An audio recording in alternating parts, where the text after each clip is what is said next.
আজকে আপনাদের মাংস রান্না দেখাবো। তেল গরম হয়ে গেছে, মশলা দেওয়া হচ্ছে।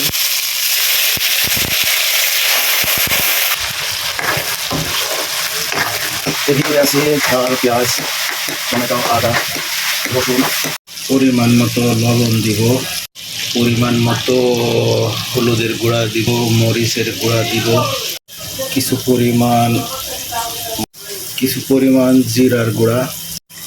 এবারে সুন্দর করে মশলাটা পাইল করে নেব সুন্দরভাবে। তারপরে মশলা যখন তৈরি হয়ে যাবে কিছুক্ষণ এভাবে নাড়তে থাকবো যাতে মশলাটা সুন্দরভাবে কিছু তেজপাতা দিয়ে এভাবে নেড়ে নেব। কিছুক্ষণ আগের থেকেই গরম পানি রেডি করে রাখতে হবে। মশলা প্রায় হবার মতো হয়ে গেছে। ভাইরে, ভিডিও একা একা রান্না করা, একা একা ভিডিও করা খুবই অসুবিধা। তারপরে করতে হয়, কি করা যাবে, গরিব মানুষ।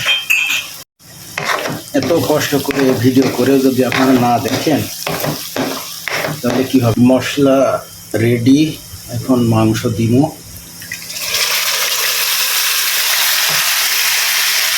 তারপরে মাংসটা ভালো করে মশলার সঙ্গে মিশিয়ে নিব।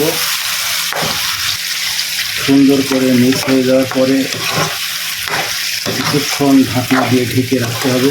এখন কিছুক্ষণ ঢেকে দিব। ঢাকা অবস্থায় কিছুক্ষণ জাল চলবে এভাবে। কিছুক্ষণ পরে এভাবে উঠিয়ে দেখতে হবে যে মাংসটা নিচে না লেগে যায়। আবার একটু নাড়াচাড়া করে নিব, নিচে না লেগে যায় সেদিকে নজর রাখতে হবে। আবার ঢেকে দিব, আবার একটু দেখে নিব কি অবস্থা, নিচে লেগে যাচ্ছে কিনা। তো মাংস কিছুক্ষণ কষিয়ে নিতে হবে ভালো করে। পানিটা অনেকটা মরে যাবে নিচে, তখন আবার গরম পানি দিতে হবে।